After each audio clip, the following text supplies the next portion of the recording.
Hanya dengan senjata bansos dan makan gratis, semua warga pasti nurut dan senang.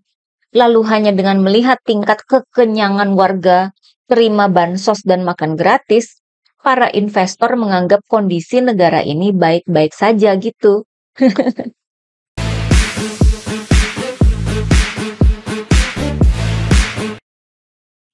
Hai teman-teman, jumpa lagi dengan saya, Nina Nur. Kita tahulah ya bahwa jalan Pak Prabowo menjadi presiden itu memang sangat dibantu oleh Pak Jokowi.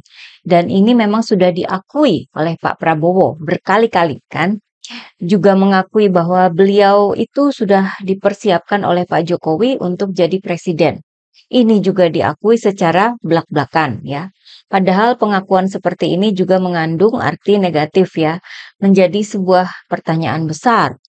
Kalau nggak ada Pak Jokowi, Pak Prabowo bisa apa? Kan gitu.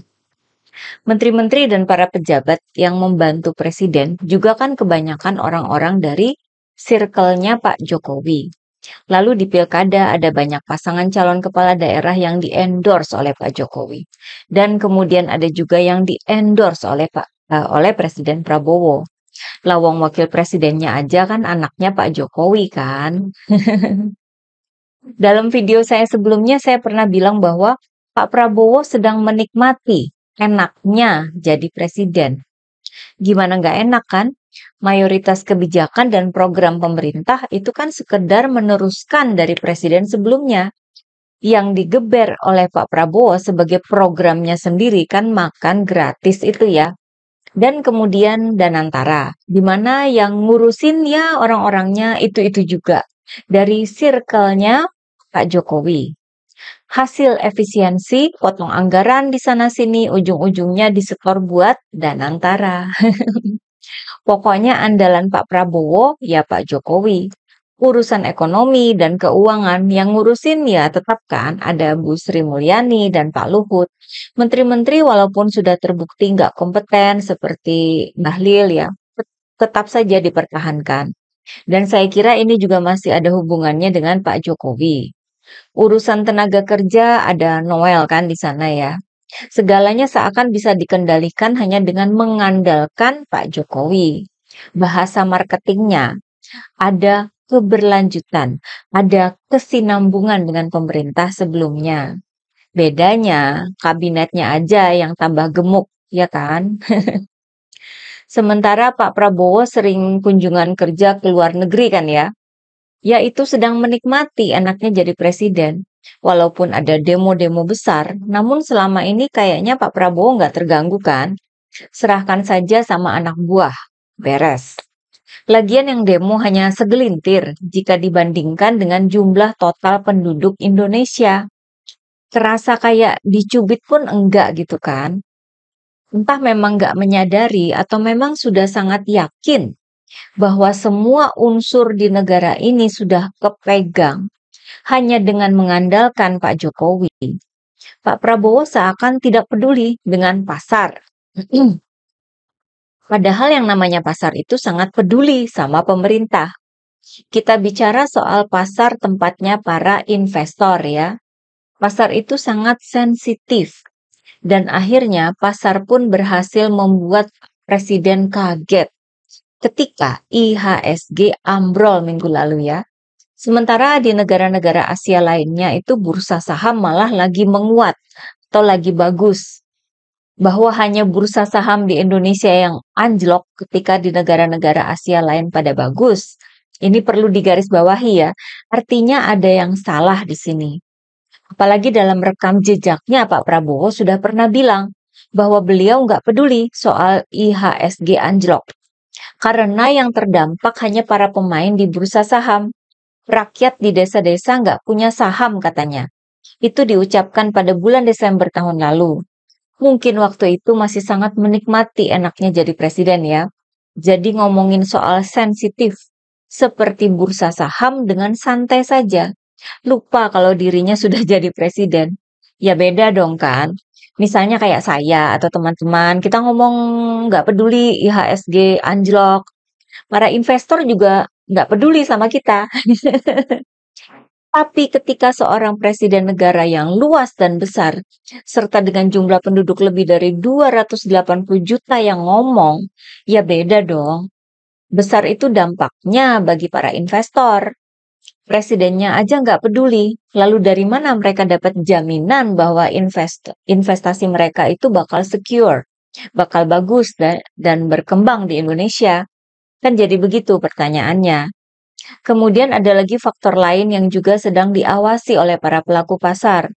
Pada pertengahan Maret lalu, hanya beberapa hari sebelum kejadian anjloknya IHSG itu, kan Bu Sri Mulyani mengumumkan kinerja APBN yang isinya juga jelek, bahwa per Februari 2025 APBN kita defisit, lebih besar pengeluaran daripada pendapatan. Sangat kontras dengan periode yang sama tahun lalu. Waktu itu pada Februari 2024 APBN-nya surplus, pendapatan lebih besar daripada pengeluaran. Sementara saat ini penerimaan pajak juga anjlok sampai 30% lebih. Itu diumumkan Bu Sri Mulyani pada tanggal 13 Maret, hari Kamis. Pada saat yang bersamaan sudah beredar isu soal mundurnya Bu Sri Mulyani dan Airlangga Hartarto dari Kabinet Presiden Prabowo, yang akhirnya juga disebut sebagai salah satu faktor ambrolnya IHSG sampai perdagangan dihentikan pada tanggal 18 Maret itu ya. Saya cukup yakin bahwa saat itu Presiden Prabowo pasti kaget, kalau nggak mau disebut panik ya. Oleh sebab itu kita pun menyaksikan para anak buah Pak Prabowo itu, baik anak buah di partai maupun di pemerintahan, langsung turun gunung.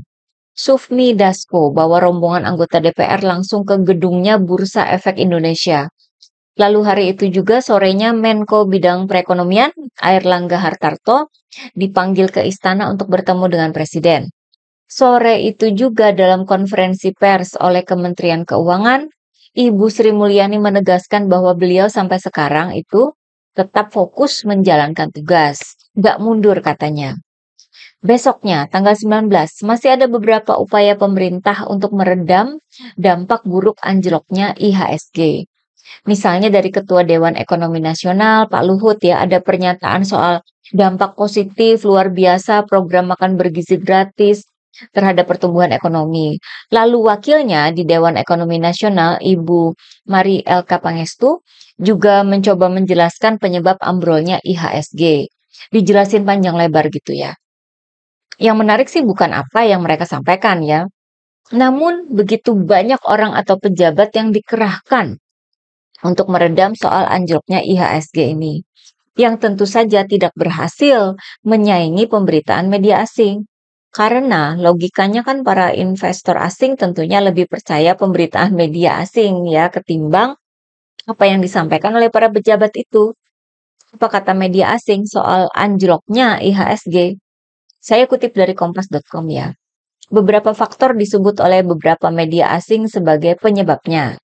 Di antaranya soal isu mundurnya Sri Mulyani, soal turunnya daya beli masyarakat, soal pelemahan nilai tukar rupiah, soal kebijakan relokasi anggaran Presiden Prabowo, soal penerimaan negara yang rendah, soal kekhawatiran terhadap dibentuknya Danamtara, soal kekhawatiran terhadap potensi naiknya peran militer di lembaga sipil karena revisi Undang-Undang TNI, sampai soal rencana belanja Presiden Prabowo yang disebut ambisius, sementara pendapatannya pemerintah itu sedang turun.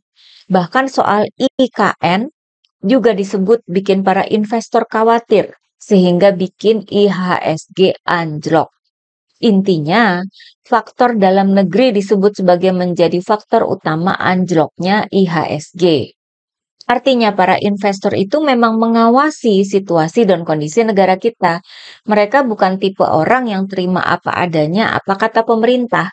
Gak bisa dibohong-bohongi dengan pengalihan isu dan segala macam taktik utilisasi buzzer dong ya. Pertanyaan kita adalah, apakah Pak Prabowo selama ini menganggap semua makhluk di negara ini gampang diatur hanya dengan bansos dan makan gratis? Hanya dengan senjata bansos dan makan gratis, semua warga pasti nurut dan senang. Lalu hanya dengan melihat tingkat kekenyangan warga, terima bansos dan makan gratis, para investor menganggap kondisi negara ini baik-baik saja gitu. Makanya Pak Presiden pun kaget begitu IHSG ambrol sampai perdagangan dihentikan. Kok IHSG nggak bisa dikendalikan pakai cara Jokowi gitu? Kok Bu Sri Mulyani mundur jadi perhatian pasar, nggak peduli siapa presidennya? Artinya para investor nggak menganggap Pak Prabowo sebagai orang nomor satu dong ya.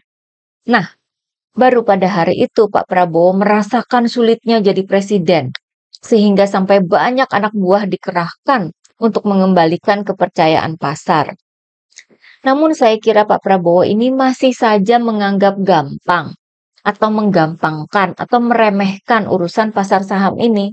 Nggak tahu ini kenapa ya. Apakah karena usia beliau atau karena sifat yang otoriter? Beberapa hari kemudian tanggal 21 Maret hari Jumat dalam sidang kabinet, Presiden Prabowo malah memberikan kesan kembali tidak peduli dengan para investor di pasar saham dengan memberi pernyataan bahwa harga saham boleh naik turun, urusan pangan paling utama. Sama aja kan bahwa presiden kita ini nggak peduli sama IHSG. Seakan para investor itu nggak penting. Padahal seperti yang sudah dihitung di media cnbcindonesia.com itu ya, sampai pertengahan Maret, dana asing yang mengalir keluar dari IHSG sudah mencapai 29 triliun rupiah. Maksudnya itu dana asing yang menjual saham ya. Jadi mereka nggak jadi nanam modal gitu di Indonesia. Karena mereka kehilangan kepercayaan gitu ya. Segitu besar yang hilang, sementara presiden kita nggak peduli. Saya nggak ngerti ya. Apakah Pak Prabowo ini sedang berusaha untuk terlihat santai saja, nggak terpengaruh dengan isu krisis kepercayaan dari para investor? Bisa jadi begitu ya. Walaupun kaget, tapi berusaha agar terlihat tetap sangar di depan publik. Namun di lain pihak, anak buahnya tetap terlihat sibuk dan panik. Ini terlihat dari kedatangan sejumlah ahli ekonomi dan analis pasar modal ke istana pada hari Senin lalu ya, tanggal 24 Maret. Katanya mereka datang untuk berdiskusi dengan kantor komunikasi kepresidenan atau PCO dan Kementerian Keuangan. Lalu di hari yang sama, ada juga pertemuan antara Pak Luhut dengan para investor pasar modal. Ini investor lokal ya. Lalu Menteri Ketenagakerjaan membantah jumlah pekerja yang kena PHK selama awal tahun 2025 sudah mencapai 40.000 orang sebagaimana disebut oleh Asosiasi Pengusaha Indonesia atau APindo. Menurut Pak Menteri, jumlahnya yang benar itu sekitar belasan ribu.